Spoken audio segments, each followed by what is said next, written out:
清末时期，随着天主教会与基督教会进入中国，教会学校开始在中国出现。最早的教会学校是澳门的马礼逊学堂，培养了荣闳、唐廷枢等人才。到19世纪末，教会学校总数已达2000余所，在校生达4万名以上。一些新教学校在中学的基础上开设了大学班级，例如山东登州的文会馆以及上海的圣约翰书院。洋务运动时期，各类新式学校纷纷兴起。道光22年西元1842年8月，清政府和英国远征军签订了南京条约。国门打开后，许多有识之士努力翻译外国书籍，睁眼看世界。同治元年，为了适应清廷在外交方面的需求，设立了同文馆，这是中国第一所正式教授外语的正规学校。学校最初只教授英法德意等国语言。同治6年，又添设算学内容，学习外国在科学计算上的知识。学生来源于国子监的贡生、社会上的举人以及低品级官员，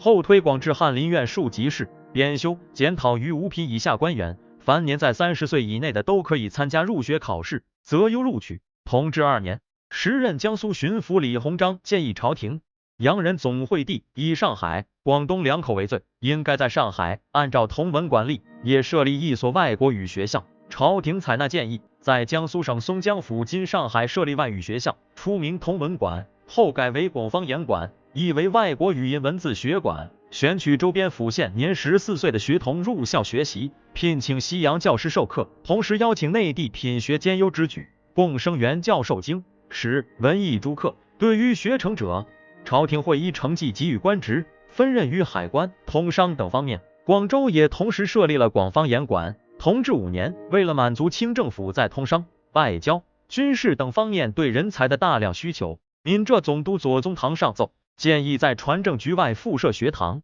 学堂初名求是堂一局，后一名传政学堂。学堂分为前后2部分，前学堂又称造船学堂，教授法语，学习造船技术；后学堂又称驾驶学堂，教授英语，学习驾驶技术。后又增设一仆会试院。同治12年，派遣学生中的优秀者赴英法学习。光绪8年，北洋大臣李鸿章奏请朝廷设立北洋水师学堂，分为驾驶、管轮2科，以英语授课，兼习兵操、经史等科目。优秀者派遣出洋学习深造。此外，还有位于广东省广州府的水陆师学堂，位于湖北省武昌府的自强学堂等专门教授外国科学知识的学校。1895年10月18日，在洋务运动代表人物、时任金海关道盛宣怀和时任直隶总督王文韶的参与下，北洋大学堂经过光绪皇帝批准成立，在博文书院旧址正式开办。这是中国近代第一所官办高等学府。学堂开办之初，设头等学堂及2等学堂。头等学堂学制4年，参考美国大学的大学本科阶段教育；2等学堂则为大学预科、高中阶段教育。19世纪末甲午战争以后，中国战败，西方来华传教士们积极探索，推动对中国教育考试制度进行革新。他们仿照西方模式，创造新教育制度，并积极为中国的变法运动提供意见。仅在1896年，清光绪22年，在教会创办的《万国公报》上，教士们就相当集中地阐述了中国新式教育西学东渐的问题。1896年1月，美国长老会士李家白陈述4点，对学校的本质、学问的功用加以阐明，很有启发作用。他认为应驻守在全中国建立成龙配套的教育体系，即在各府、州、县建蒙学馆或中学堂，在省会建大学堂。同年8月，美国教士魏道生也撰文提出创办新学的主张。9月，美教士福开森撰文，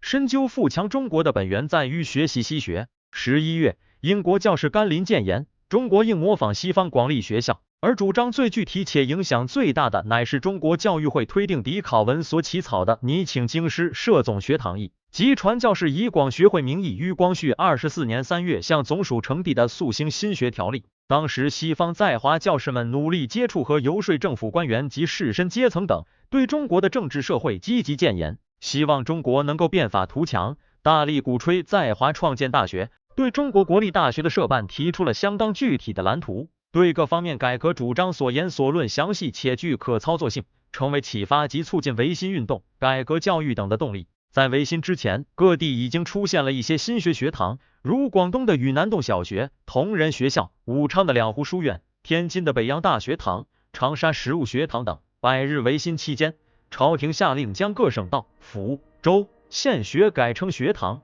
一律改习中西之学，废止科举。同时颁布京师大学章程，设立京师大学堂。变法失败后，袁世凯奏请在各省设立高等学堂、中学堂、小学堂，学生入学依次递升，不参加科举考试，也可以按照成绩优劣给予出身。新式学校兴起后，朝廷在光绪31年设立学部，作为管理国家教育的专门机构，在各省道府州县依序设置劝学所，为地方教育管理机构，设督办，提倡小学教育，参照本地方教育模式订立章程，设立小学校。京师大学堂分为大学院、大学专门分科、大学预备科3部分，依照西式大学模式，在专业上分门别类，既学习中国国文课，也学习外国语言、天文地理、政治军事、美术音乐等知识。另将各省大学堂改制为高等学堂，各省高等学堂依正一分科，学习内容比大学堂稍少，实为大学预备学校。